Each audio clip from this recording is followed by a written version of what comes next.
స్థానిక ఎన్నికలపై రేపే నిర్ణయం. కేబినెట్ మీటింగ్ లో చర్చించి డెసిషన్ తీసుకోబోతున్నారు. 24లోగా ప్రభుత్వ నిర్ణయం చెప్పాలన్న హైకోర్టు.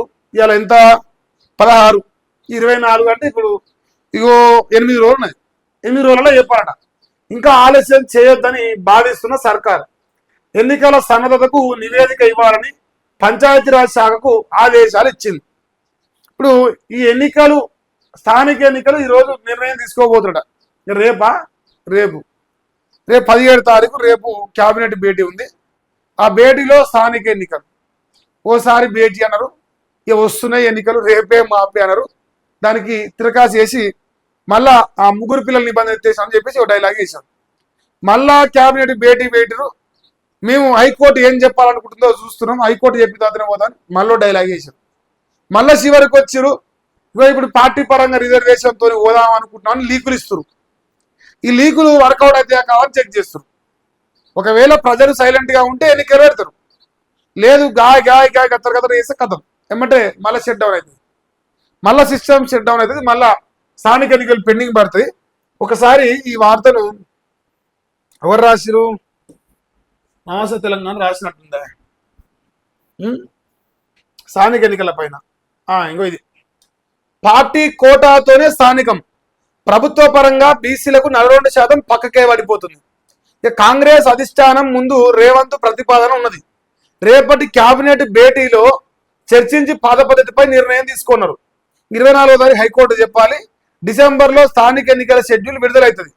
ఇక బీసీలను మళ్లీ మోసం చేసేందుకు కాంగ్రెస్ సిద్ధమవుతుంది.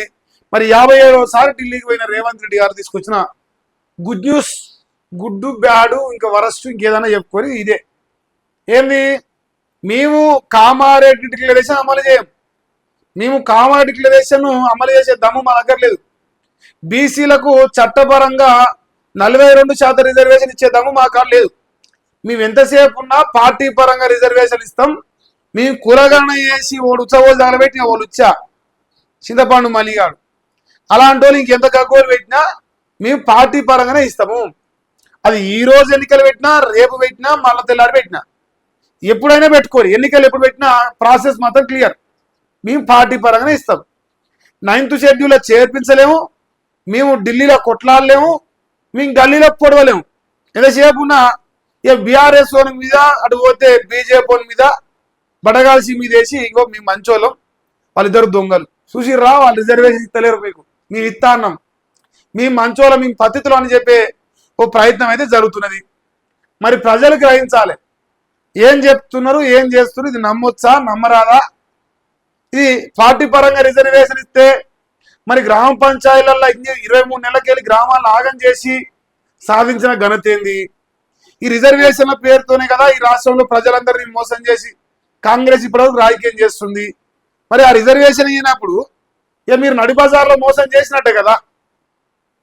పథకాలు ఏరైతురి, పనులు చేయరైతురి, అభివృద్ధి చేయరైతురి, 6 గ్యారెంటీలు ఏరైతురి, ఏం చేయకపోయినా సరే ఇది ఒక్కటే చెప్తిరి, మాకు ముందర చెప్తుంది 42%, 42%, 42%.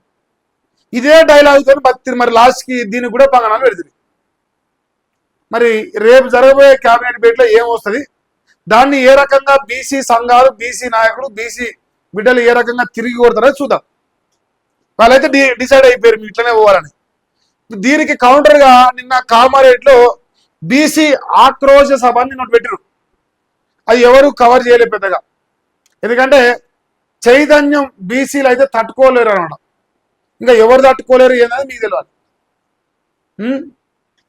కాంగ్రెస్ బీసీ ద్రోహి, బీసీ డిక్లరేషన్ పేట పచ్చి మోసం, చట్టం ఎలా చేయాలనో తెలియని దద్దమ్మలున్న ప్రభుత్వం మీది, ఊసరవెల్లిల కేంద్ర ప్రభుత్వం, రిటైర్డ్ జస్టిస్ ఈశ్వరయ్య ఆగ్రహం, రాజ్యాధికార సాధనతోనే బీసీలకు న్యాయం జరుగుతున్న చిరంజీవులు, కామారెడ్డిలో బీసీ ఆక్రోశ సభ. ఇక్కడ విశారదం గురించి రాయలే, ఈశ్వరయ్య గారి గురించి అదే రకంగా చిరంజీవులు గారి గురించే రాశారు, ఎందుకంటే ఆయన ఒక రాజకీయ పార్టీ విశారదం కావచ్చు.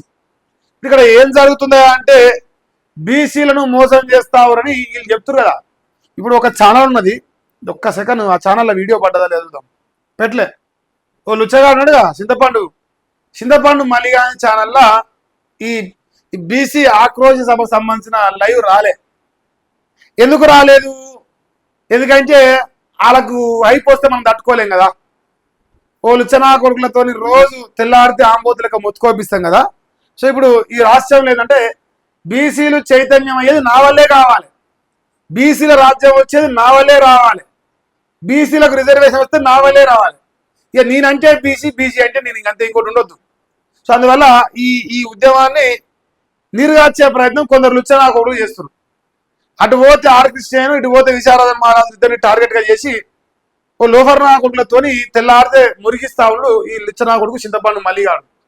సో బీసీ బిడ్డలందరూ గమనించాలి, ఇది నిజంగా ఎవరైనా సరే ఈ రాష్ట్రంలో బీసీలకు న్యాయం చేయడానికి ముందరకు వచ్చినప్పుడు స్వాగతించండి. కొందరు యూట్యూబ్ కుక్కలు, ఈ మలిగాని కుక్కల సంఘం పెద్దగా సపోర్ట్ చేయకపోయినా మీరు మాత్రం అన్ని గమనించాల్సిన అవసరం ఉన్నది. బీసీలకు కాంగ్రెస్ పార్టీ న్యాయం చేసే ఉద్దేశం లేదు.